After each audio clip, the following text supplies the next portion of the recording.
Edu Jha में आप सभी का बहुत बहुत स्वागत है। आज हम भारतीय संविधान के एक ऐसे पद की कहानी को समझने वाले हैं जो है तो केंद्र और राज्य के बीच एक मजबूत सेतु, लेकिन अक्सर ये सेतु ही विवादों का पुल बन जाता है।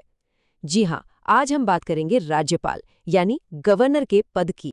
तो सबसे बड़ा सवाल यही है और आज हम इसी सवाल के इर्द गिर्द अपनी पूरी चर्चा रखेंगे। राज्यपाल की असली भूमिका आखिर है क्या? क्या वो सिर्फ राज्य के संवैधानिक मुखिया हैं या फिर केंद्र सरकार के एक एजेंट? यही जो दोहरी भूमिका है ना, यही इस पद को इतना कॉम्प्लेक्स और इतना महत्वपूर्ण बना देती है। तो इस सवाल का जवाब खोजने के लिए हम इन कुछ हिस्सों से होकर गुजरेंगे। सबसे पहले जानेंगे कि राज्यपाल कौन होते हैं, फिर उनकी शक्तियों को समझेंगे, उसके बाद विवादों की जड़ यानी उनकी विवेकाधीन शक्तियों को देखेंगे, फिर राष्ट्रपति शासन और आखिर में वो जरूरी फैक्ट्स जो परीक्षा के लिहाज से बहुत जरूरी हैं। तो चलिए शुरू करते हैं पहले हिस्से से। देखते हैं कि हमारे संविधान का ब्लूप्रिंट राज्यपाल के पद के बारे में क्या कहता है। देखिए, संविधान का अनुच्छेद 153 साफ साफ कहता है कि हर राज्य का एक राज्यपाल होगा। अब यहाँ दो बातें निकल कर आती हैं और दोनों ही बहुत जरूरी हैं। पहली, वो राज्य के संवैधानिक प्रमुख यानी कॉन्स्टिट्यूशनल हेड हैं, यानी राज्य का पूरा कामकाज उन्हीं के नाम पर चलता है। और दूसरी बात, वो केंद्र सरकार के प्रतिनिधि भी हैं। और बस यही वो दोहरी भूमिका है जिसमें संतुलन बनाना ही राज्यपाल के लिए सबसे बड़ी चुनौती बन जाता है। अच्छा, अब सवाल उठता है कि इनकी नियुक्ति होती कैसे है। तो देखिए, अनुच्छेद 155 के मुताबिक राज्यपाल को सीधे राष्ट्रपति नियुक्त करते हैं। कार्यकाल कहने को तो 5 साल का होता है, लेकिन यहीं पर एक बहुत ही महत्वपूर्ण बात है। अनुच्छेद 156 कहता है कि वो राष्ट्रपति के प्रसाद पर्यंत यानी प्लेजर ऑफ द प्रेसिडेंट अपने पद पर बने रहते हैं। इसका सीधा सा मतलब ये हुआ कि उन्हें 5 साल से पहले भी हटाया जा सकता है। ठीक है, नियुक्ति और कार्यकाल तो समझ आ गया। अब आगे बढ़ते हैं और जरा देखते हैं कि राज्यपाल के पास शक्तियां कौन-कौन सी होती हैं। मोटे तौर पर देखें तो राज्यपाल की शक्तियों को हम 4 हिस्सों में बांट सकते हैं: एग्जीक्यूटिव, लेजिस्लेटिव, फाइनेंशियल और जुडिशियल, यानी कार्यकारी, विधायी, वित्तीय और न्यायिक। चलिए एक एक करके इन्हें समझते हैं। सबसे पहले बात करते हैं कार्यकारी शक्तियों की। इसका मतलब है सरकार चलाने से जुड़ी शक्तियां। राज्य सरकार का हर एक काम फॉर्मली राज्यपाल के नाम पर ही होता है। मुख्यमंत्री और बाकी मंत्रियों की नियुक्ति, एडवोकेट जनरल की नियुक्ति, स्टेट पब्लिक सर्विस कमीशन के अध्यक्ष और सदस्यों की नियुक्ति, ये सब राज्यपाल ही करते हैं। और हाँ, सबसे अहम, राज्य में राष्ट्रपति शासन लगाने की सिफारिश भी यही राष्ट्रपति को भेजते हैं। अब आते हैं विधायी शक्तियों पर, यानी कानून बनाने से जुड़ी ताकत। देखिए, राज्यपाल राज्य की विधानसभा का एक अटूट हिस्सा है। कोई भी बिल तब तक कानून नहीं बन सकता जब तक उस पर राज्यपाल के दस्तखत ना हो जाएं। अनुच्छेद 200 उन्हें ये शक्ति देता है कि वो किसी बिल को मंजूरी दें या उसे रोक लें या फिर उसे राष्ट्रपति के पास विचार के लिए भेज दें। और एक और बड़ी शक्ति है, जब विधानसभा का सत्र नहीं चल रहा हो तो अनुच्छेद 213 के तहत वो अध्यादेश यानी ऑर्डिनेंस भी जारी कर सकते हैं। चलिए, अब हम उस टॉपिक पर आते हैं जो इस पूरे पद का सबसे संवेदनशील और सबसे ज्यादा विवादित पहलू है, और वो है राज्यपाल की विवेकाधीन शक्तियां यानी डिस्क्रिशनरी पावर्स।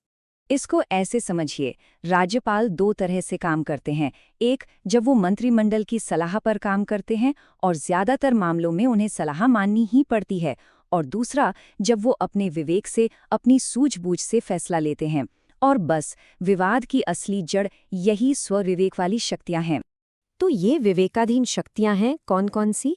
कुछ उदाहरण देखते हैं। मान लीजिए चुनाव हुए और किसी भी पार्टी को बहुमत नहीं मिला, तो मुख्यमंत्री किसे बनाया जाए? ये फैसला राज्यपाल अपने विवेक से लेते हैं।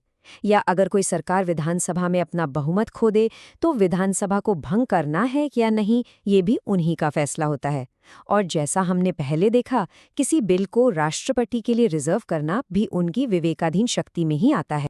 और इन सभी शक्तियों में से एक शक्ति ऐसी है जिस पर सबसे ज्यादा राजनीतिक बवाल होता आया है, और वो है राष्ट्रपति शासन की सिफारिश करना। तो चलिए जरा इसे गहराई से समझते हैं। तो ये अनुच्छेद 356 है क्या? इसे प्रेसिडेंट्स रूल भी कहते हैं। ये तब लगाया जाता है जब राष्ट्रपति इस बात से संतुष्ट हो जाएं कि राज्य की सरकार संविधान के हिसाब से नहीं चल पा रही है और ये संतुष्टि उन्हें या तो राज्यपाल की रिपोर्ट से मिलती है या किसी और जरिए से भी हो सकती है।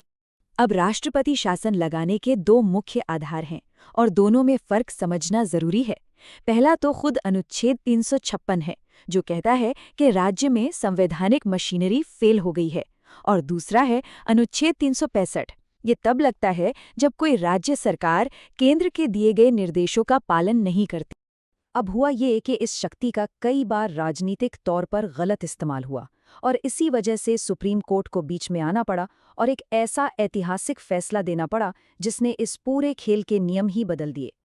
ये मामला था 1994 का एसआर बॉम्बे बनाम भारत संघ।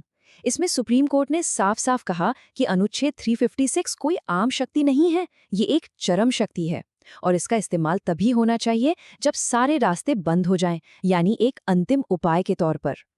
तो बॉम्बे केस में कोर्ट ने कुछ बड़े अहम दिशा निर्देश दिए। पहला, राष्ट्रपति शासन लगाने का फैसला अब जुडिशियल रिव्यू के दायरे में आएगा, यानी अदालतें उसे जान सकती हैं। दूसरा, बहुमत का फैसला राजभवन की रिपोर्ट से नहीं बल्कि विधानसभा के अंदर फ्लोर टेस्ट से होगा। और तीसरा, राष्ट्रपति शासन लगते ही विधानसभा भंग नहीं होगी, वो सिर्फ निलंबित होगी। भंग तभी होगी जब संसद भी उसे मंजूरी दे दे। इन गाइडलाइंस ने केंद्र की मनमानी पर एक बड़ी लगाम लगा दी। इसके अलावा भी केंद्र राज्य संबंधों को सुधारने के लिए कई कमीशन बने। जैसे सरकारिया आयोग ने भी यही कहा कि अनुच्छेद 356 का इस्तेमाल बहुत ही कम, रेयर केसेस में होना चाहिए। और पुंछी आयोग ने तो एक कदम आगे बढ़कर ये सुझाव दिया कि पूरे राज्य में राष्ट्रपति शासन लगाने के बजाय सिर्फ उस हिस्से में लोकलाइज्ड इमरजेंसी का प्रावधान होना चाहिए। तो चलिए अब आते हैं इस चर्चा के उस हिस्से पर जो सीधे सीधे परीक्षा के लिहाज से सबसे ज्यादा जरूरी है, एग्जाम फोकस। ये कुछ अनुच्छेद हैं जो बार बार परीक्षाओं में पूछे जाते हैं। 155 नियुक्ति, 163 मंत्रिपरिषद की सलाह, 200 विधेयकों पर सहमति, 213 अध्यादेश की शक्ति और सबसे ज्यादा पूछा जाने वाला 356 राष्ट्रपति शासन। ये लिस्ट तो बिल्कुल रट लीजिए। और हाँ, कुछ ऐसी बातें हैं जहां अक्सर गलती हो जाती है। पहली, याद रखिएगा, राष्ट्रपति शासन की घोषणा होते ही विधानसभा भंग नहीं सिर्फ निलंबित होती है। दूसरी बात, राज्यपाल की सारी विवेकाधीन शक्तियां संविधान में लिखी नहीं है, कुछ सिचुएशन के हिसाब से भी होती हैं। और तीसरी सबसे जरूरी बात, राज्यपाल एक मनी बिल को राष्ट्रपति के लिए आरक्षित नहीं कर सकते। तो कुल मिलाकर सार ये है कि राज्यपाल का पद एक बहुत ही नाजुक संवैधानिक संतुलन पर टिका हुआ है। ये पद संघीय मर्यादा यानी फेडरलिज्म की गरिमा को बनाए रखने के लिए है और ये तभी ठीक से काम कर सकता है जब केंद्र और राज्य दोनों मिलकर इस पद की गरिमा का सम्मान करें। तो उम्मीद है कि इस पूरी चर्चा के बाद राज्यपाल की भूमिका, उनकी शक्तियां और उनसे जुड़े विवादों की तस्वीर अब बिल्कुल साफ हो गई होगी। अगर ये जानकारी काम की लगी हो तो एड्यू झां चैनल को सब्सक्राइब करना मत भूलिएगा।